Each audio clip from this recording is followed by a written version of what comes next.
I believe that art and personalities are subjective. That being said, demonstrate my competence, now fly around in corny little middle finger rocket ships. What's up? I'm Wayne Rama, rapper, writer, producer extraordinaire. Today I'm going to be doing a deep dive on the marketing genius behind Kid Rock and Monster Truck's divisive new record, Don't Tell Me How to Live. If you're new to my channel, I take hot new songs and dissect them, play along with them, react to them, explore what makes them great, and then I usually do some rapping as though I was featured on the record. And because I'm doing my thing on the song, and my name is Wayne Rama, I've decided to call this process Ramification. So this will be my first rock and roll ramification. Rock and roll? Hip hop? Hip rock? Rap rock? Country rap?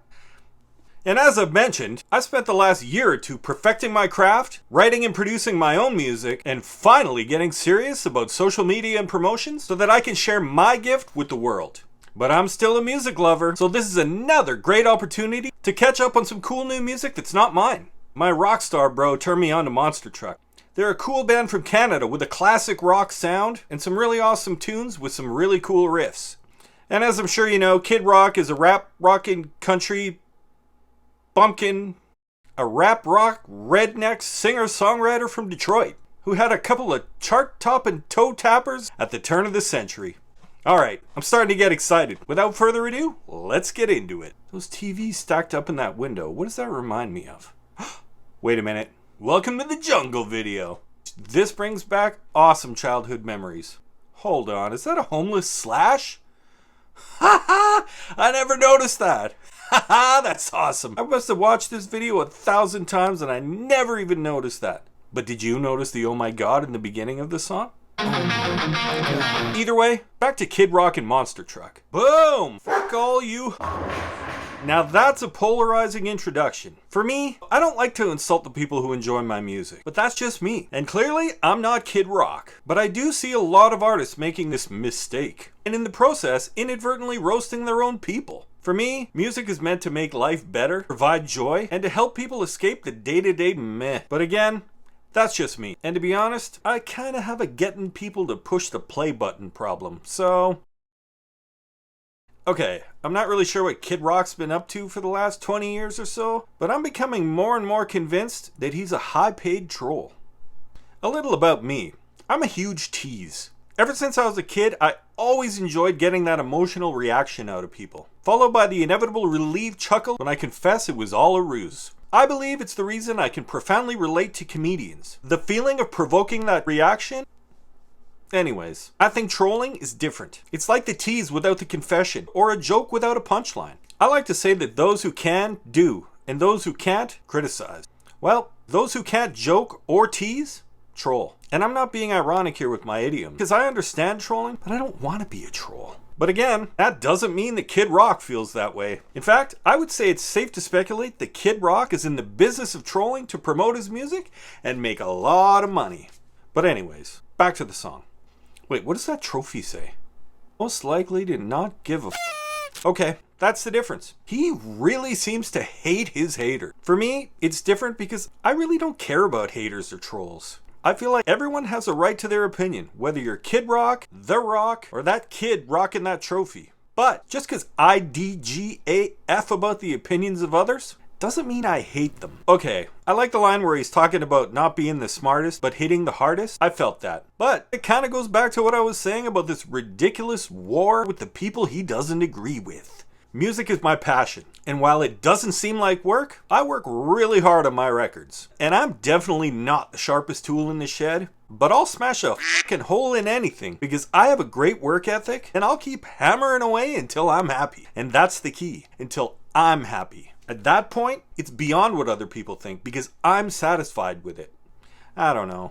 Maybe it's just semantics. But the difference is the middle finger. I totally get it. The haters. I've said it myself. But ironically, I don't really care enough to sit around dwelling on people who don't like me or my art. I'm too busy working on the next thing, which I'm way more excited about anyway. I can't wait for you to check it out. Back to the song.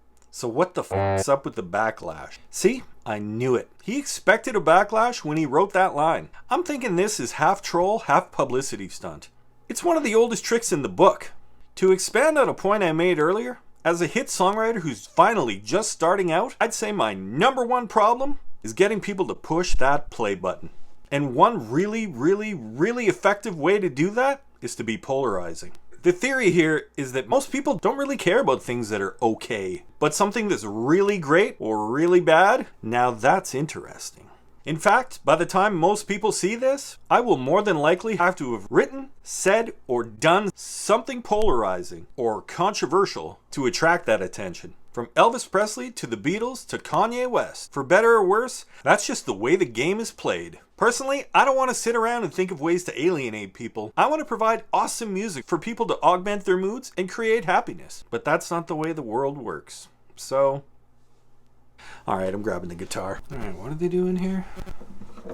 I don't know if I'm in tune, but I think it's basically this.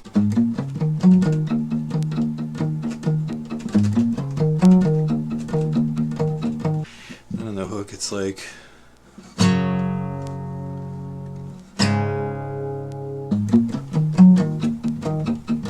so E minor based pentatonic. Something pagey about this lick. This riff in part of this song is based on a Monster Trucks song entitled Don't Tell Me How to Live. So if you hate on Kid Rock but like the song, check out Monster Trucks' version here on YouTube.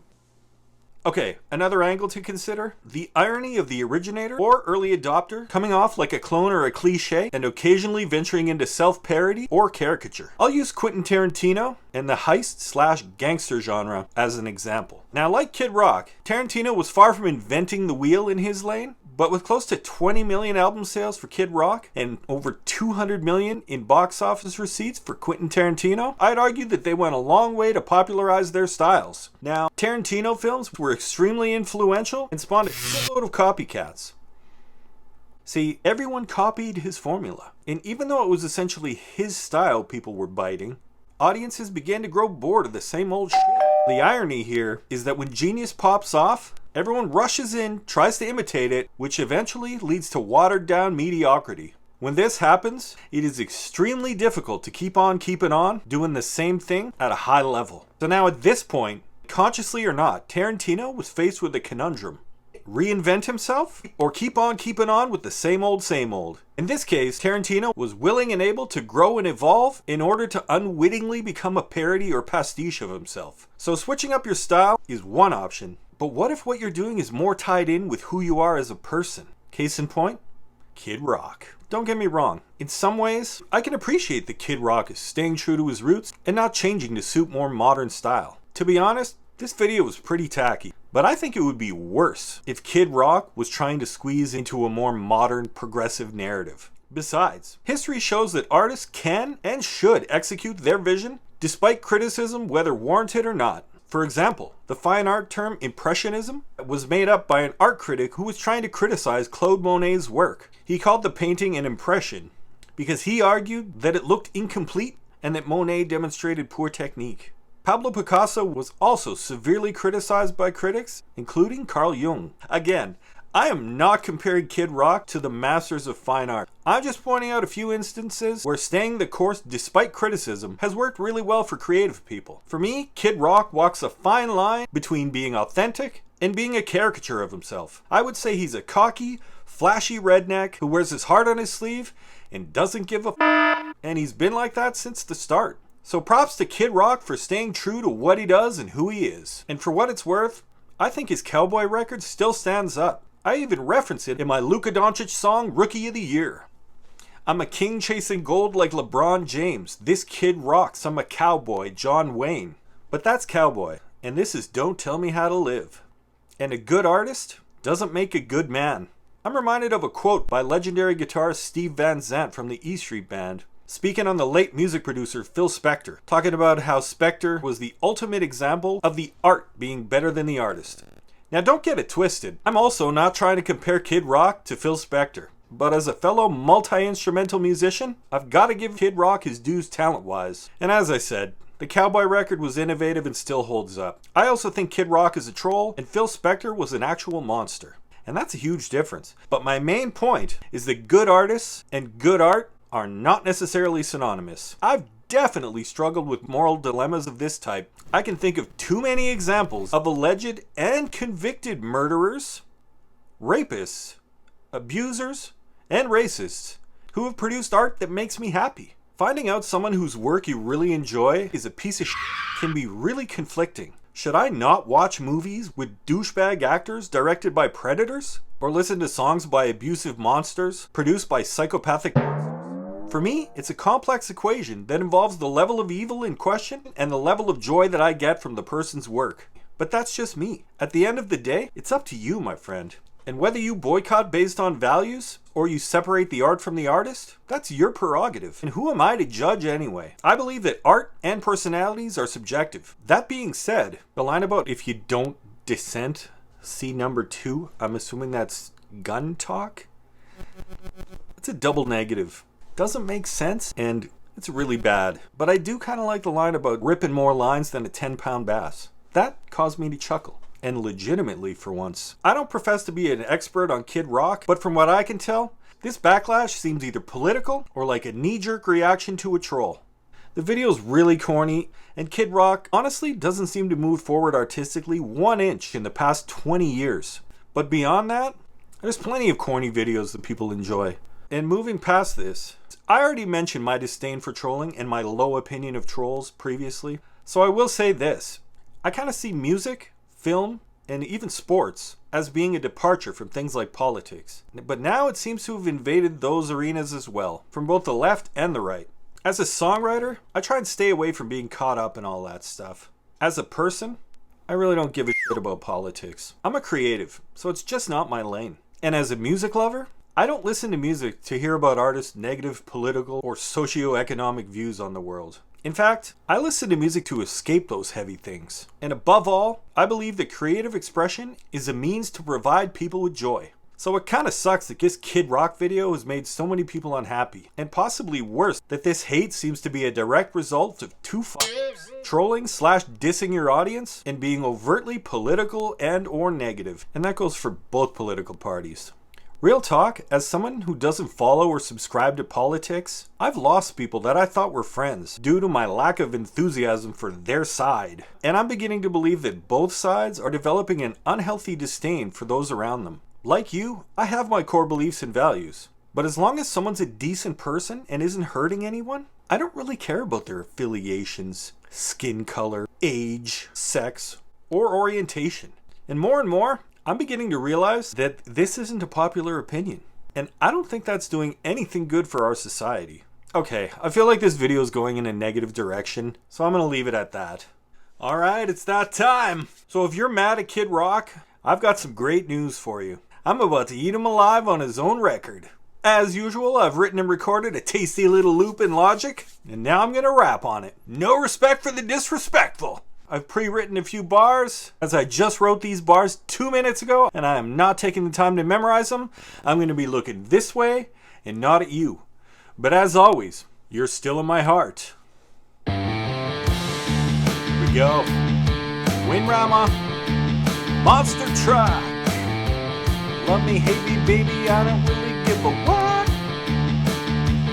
My name is Wayne Rama, new boss, no Hugo. Weaving hits, bro, real shit, no pseudo. Old school, no Kid rockin' new flows. Count on goofy haters to count me out like Pluto. I'm high on weed, fuck the minor leagues. I'm a major musicologist, no need for scholarships from colleges. I've got this shit, I'm confident. I'm here to demonstrate my competence. Not fly around in corny little middle finger rocket ships. Overall, I think this video is trolling and polarizing. I'm definitely not going to be putting it on any of my playlists. But I had a good chuckle at the video, even though it was extremely eye-roll inducing. And for a rock / rap video, could have used way less rednecks and way more sexy southern belles. But again, that's just me. Not trying to objectify anyone. I'm just saying, if you're gonna hire extras. As for the record itself, I enjoyed that guitar riff, and 1 or 2 of the rap lines, even though I found most of them tired and corny. But I haven't heard anything this rockin' in the mainstream for quite a while, so I'll give it that too. I also think that Monster Truck is a great band with a cool sound, so it's great that they're getting some exposure, but I'm not sure it's a good thing. I do encourage rock fans to check out Monster Truck's catalog. If you're looking for a new version of classic rock, they got some pretty rockin' tunes. Okay, all in, personality and politics aside, I kind of enjoyed this song for what it was. And if you hate me because I didn't hate this song, then maybe that's something you should look into. Because I appreciate you for checking out my stuff. And that kind of baseless, blind aggression really makes me sad. Yo, thanks for chilling out with me. I apologize for the crappy audio quality in this video. I actually went out and bought a tripod, microphone, and an extra light to make these videos more special. But I'm gonna have to return the kit because I noticed during editing that the mic keeps crackling and totally blew out, ruining the ending I originally shot yesterday with the rest of this video. Oh well. I'm still new to all this video stuff, so I appreciate your patience while I learn and grow. Either way, if you like the video, give it a thumbs up and subscribe. And leave a comment below and let me know which song you want me to ramify next. And, most importantly, if you like what I added to the recipe, I invite you to check out my production work and rap skills on my single Luka Doncic Rookie of the Year right here. I think it's an inspired banger with a killer twist ending. What do you think? Also, what do you think of all of this? Let me know in the comments below. And if you want to follow along with me in my journey, hit that like button and don't forget to subscribe to my channel and turn the notifications on. It helps me and the channel out a lot. Algorithmically, that is.